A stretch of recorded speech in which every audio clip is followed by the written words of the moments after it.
മൗലിദ് കഴിക്കൽ മുമ്പ് പതിവില്ലാത്തതാ, അത് ഹിജ്റ 300 ശേഷം വന്നതാ. ഒരു സനതുമില്ലാത്തതാകുന്ന ഇത്തരത്തിലുള്ള ആളുകൾ കടന്നു വന്നുകൊണ്ട് പറയുന്ന വർത്തമാനമാണ്. അവർക്കൊരു പരമ്പരയില്ല, ഉസ്താദിയത്തിന്റെ ഒരു പരമ്പര അവർക്ക് പറയാനില്ല. നിങ്ങൾ ഏത് വിദഗ്ധത്തിന്റെ കാര്യം എടുത്ത് പരിശോധിച്ച് നോക്കി, പരമ്പര പരിശുദ്ധ പ്രവാചകനിലേക്ക് എത്തുകയില്ല. അത് സഹിഹായ പരമ്പര ആവുകയുമില്ല. അവരൊരു പരമ്പര പറഞ്ഞാൽ അവരെല്ലാം റബീഉൽ അവ്വലാകുമ്പോൾ ഈ 2 വരിയായിട്ട് വരികയാണ് രംഗപ്രവേശനം ചെയ്യുക. ഏതാ വരി? തലവാ ഉസ്താദിന്റെ വരി. ആരായി തലവാ ഉസ്താദ്? എന്റെ ഉമ്മയുടെ ഉപ്പ കൂടിയാണ്. മൗലിദ് കഴിക്കൽ മുമ്പ് പതിവില്ലാത്തതാ, അത് ഹിജ്റ 300 ശേഷം വന്നതാ. നബി സല്ലല്ലാഹു അലൈഹി വസല്ലം തങ്ങളുടെ മൗലിദ് കഴിക്കൽ മുമ്പ് പതിവില്ലാത്തതാണ്, അത് ഹിജ്റ 300 ശേഷം വന്നതാണെന്ന് തലവാ ഉസ്താദ് തന്നെ പറയുന്നില്ലേ? സുന്നത്തുൽ ജമാഅത്തിന്റെ ഏറ്റവും വലിയ കർമ്മധീരനായ നേതാവല്ലേ അദ്ദേഹം തന്നെ വ്യക്തമായി അൽ മവാഹിബുൽ ശരീഅയിൽ പറഞ്ഞിട്ടില്ലേ? പിന്നെ എന്തുകൊണ്ടാണ് സുന്നികളെ നിങ്ങൾ ഇത് ആചരിക്കുന്നത്? ഈ മൗലിദ് ആചരണം നബി സല്ലല്ലാഹു അലൈഹി വസല്ലം തങ്ങളുടെ കാലഘട്ടത്തിൽ ഇല്ല എന്നുള്ള ബാലിശമായ വാദം ഉന്നയിക്കുന്നു. യഥാർത്ഥത്തിൽ തലവാ ഉസ്താദ് പറഞ്ഞത് എന്താണ്?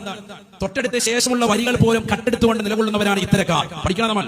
അദ്ദേഹത്തിനെതിരെ ഒരു അപവാദം പറയുമ്പോൾ ആ അപവാദം സമൂഹത്തിന് തിരിച്ചു കൊടുക്കേണ്ടത്, തിരുത്തി കൊടുക്കേണ്ടത് ഒരു ആലിം എന്ന നിലയിൽ, അദ്ദേഹത്തിന്റെ കുടുംബത്തിലുള്ള വ്യക്തിത്വം എന്ന നിലയിൽ എനിക്കത് ബാധ്യമാണ്, എനിക്കത് ബാധ്യതയാണ്. പറഞ്ഞു കൊടുക്കുന്നത് ഞാനാണ് അതിൽ ഏറ്റവും ഉത്തരവാദിത്തപ്പെട്ട വ്യക്തി.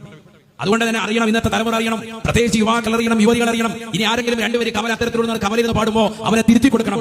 അറിയാത്തത് കൊണ്ടല്ല, മറച്ചു വെക്കുകയാണ്. മുമ്പ് ഖുർആനിൽ നിന്നും ഇത്തരത്തിൽ കട്ടുവായിക്കുന്ന സമൂഹം വിദഅത്തിന്റെ കൂട്ടത്തിൽ ഉണ്ടായിരുന്നു.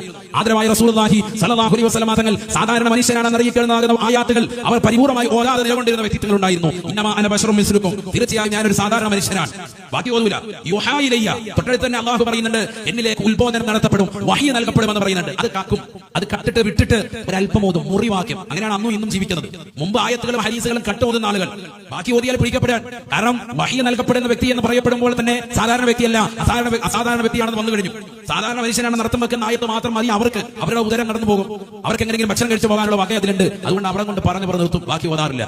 മുമ്പ് ഇതേപോലെ കക്കുകയും അത് പരിപൂർണമായി വിട്ടു ഓതുകയും ചെയ്യുന്ന ആളുകൾ അന്നുമുണ്ട്, ഇന്നുമുണ്ട്. ഇന്ന് മുറിക്ലിപ്പുകളാണ്. ചെറിയ ഭാഗം മാത്രം പ്രസംഗിക്കുന്ന പ്രാസംഗികന്റെ ഏതെങ്കിലും ഒരു ചെറിയ ക്ലിപ്പ് മാത്രം എടുത്തിട്ട് വൈറലാക്കി അവർക്ക് അനുയോജ്യമായ വാചകങ്ങൾ മാത്രം ഉൾപ്പെടുത്തി, കണ്ടോ ആ മുസ്ലിയായി അങ്ങനെ പറഞ്ഞു, ഈ മുസ്ലിയാർ ഇങ്ങനെ പറഞ്ഞു, അദ്ദേഹത്തിന്റെ വാത്തി ഇങ്ങനെയാണ്, അദ്ദേഹത്തിന്റേതാകുന്ന വാത്തി ഇതാണ്, ആ ഇമാമ് പറഞ്ഞിരിക്കുന്നത് അങ്ങനെയാണ് എന്ന് പറഞ്ഞ് ജനങ്ങൾക്കിടയിൽ പൊട്ടീസാക്കുന്ന പരിപാടി ഇനി 2023 നടക്കില്ല എന്ന് അതിശക്തിയുക്തം ഉറപ്പെടുത്താൻ. ഇനി തരികിട പരിപാടി നടക്കില്ല.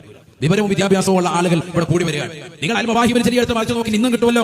തലവാ ഉസ്താദ് പറഞ്ഞതിന്റേതാകുന്ന അർത്ഥം ശേഷം വരുന്നതിൽ വ്യക്തമായി ബഹുമാനപ്പെട്ടവർ പറയുന്നുണ്ട്. അക്കാലഘട്ടത്തിൽ ബഹുമാനപ്പെട്ടതാകുന്ന ശൈഖുൽ ഖതീബ് ഇബ്നു ദഹിയ റളിയല്ലാഹു അൻഹു വലിയ സമുന്നതനായ വ്യക്തിത്വമാണ്.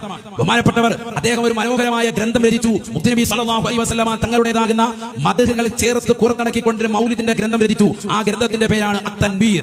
അത്തൻവീർ എന്നൊരു മൗലിദ് രചിച്ചു. എപ്പോൾ? ഹിജ്റ 300. ആരാണ് രചിച്ചത്? ബഹുമാനപ്പെട്ടതാകുന്ന ശൈഖുൽ ഖതീബ്, ബഹുമാനപ്പെട്ടതാകുന്ന ഇബ്നു ദഹിയ റളിയല്ലാഹു അൻഹു, വലിയ മഹാനാണ്. അദ്ദേഹം ഒരു മൗലിദ് രചിച്ചു. ആ മൗലിദ് ബഹുമാനപ്പെട്ടതാകുന്ന അക്കാലഘട്ടത്തിലെ രാജാവായിരുന്ന മുദഫർ രാജാവ്, ബഹുമാനപ്പെട്ടവർ വലിയ വ്യക്തിത്വമാണ്. മുദഫരി എന്ന് പറയുന്ന ഒരു മസ്ജിദ് തന്നെ